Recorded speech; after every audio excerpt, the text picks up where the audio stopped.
The Daily Brad Devotions. Today's reflection with Pastor Jeff Eliscopides.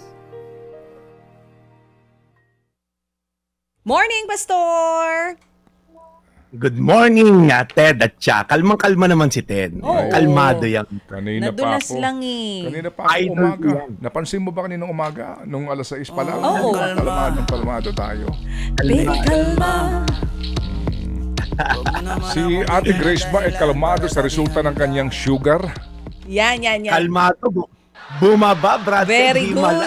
good. 7 point something. 7.5 ang kanyang H1B1 ba yun? Mababa. Nagulat nga ako. Kala ko. Okay. Kala ko kinutsaba yung baka dugo ka ako nung kumukuha ng dugo.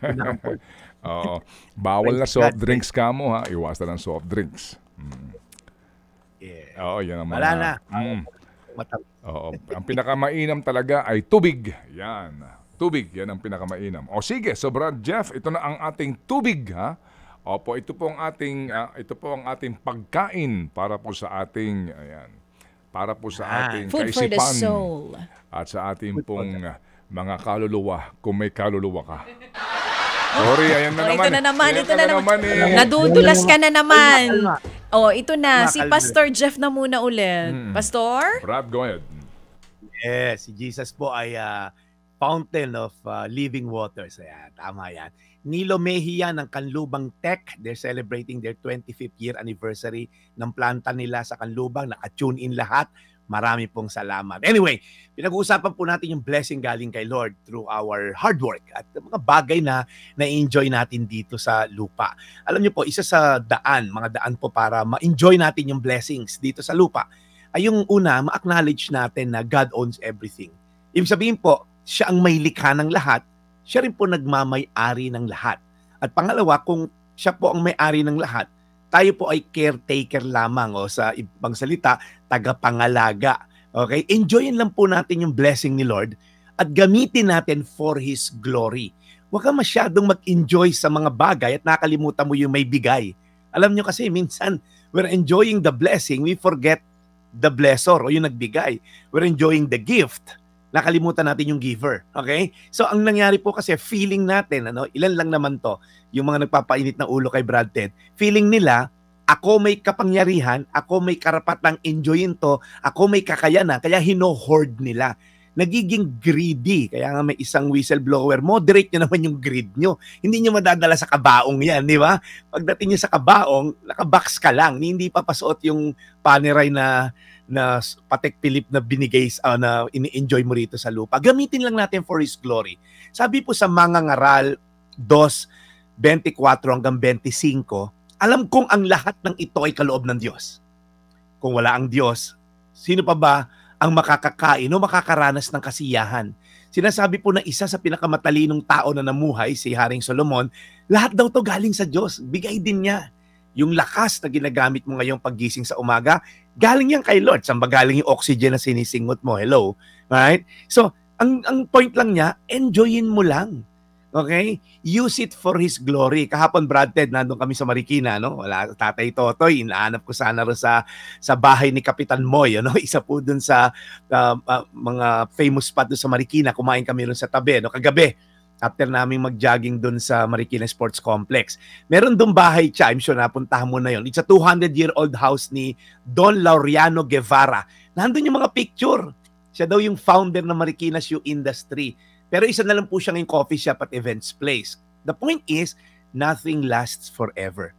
Okay? Pahalagahan nyo po kung ano yung meron kayo. Yung bahay na tinitiran nyo, kotse, relos, 100 taon from now, wala nang may-ari niyan. Iba na may-ari niya, sira na yan.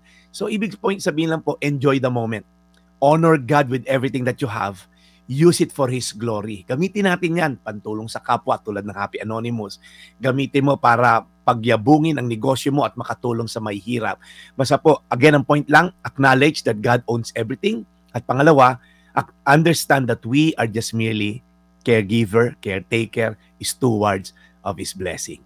Mga ngaral 2:24 hanggang 25, alam ko ang lahat ng ito ay kaloob ng Diyos. Kung wala ang Diyos, sino pa ba makakakain o makakaranas ng kasiyahan? Panginoon, salamat po sa understanding na ikaw naman ay hindi killjoy. Gusto mo kaming mag-enjoy sa mga bagay na nilikha mo. Lord, wag lang namin tong abusuhin, wag namin gamitin sa masama, wag namin sarilinin. Bagkus, Lord, maging channel of blessing kami sa maraming tao.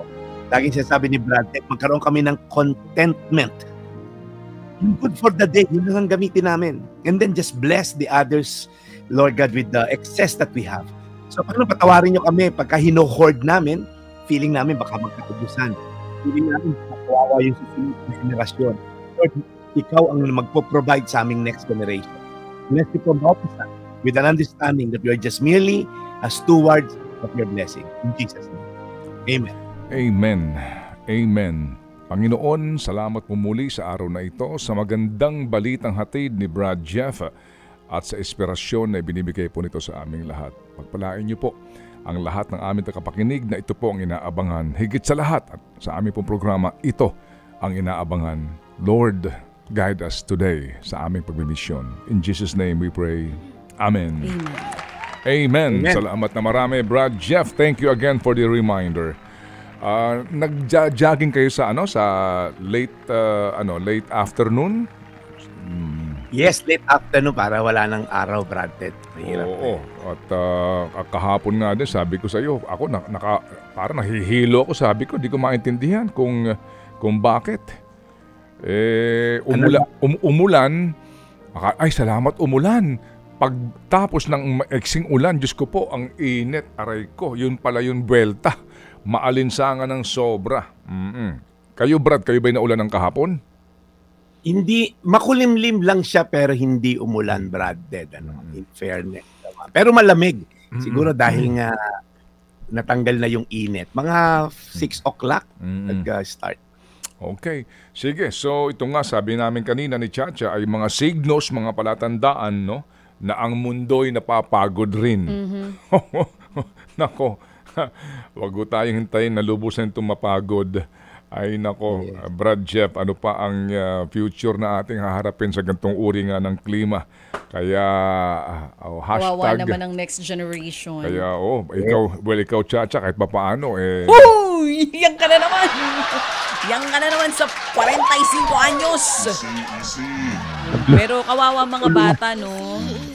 Kawawa kami ng mga anak ni Pastor Jeff. Magkakasing-edad kami halos eh. Parang tatay mo si Brad Jeff, gano'n? Parang tatay mo lang ang dating, ha?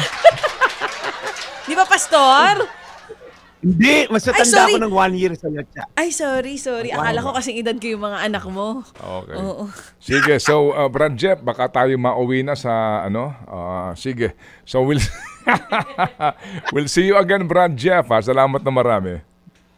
Maraming salamat, Brad Ted. Batiin ko lang Atinesa ng NKTI. Thank you for tuning in.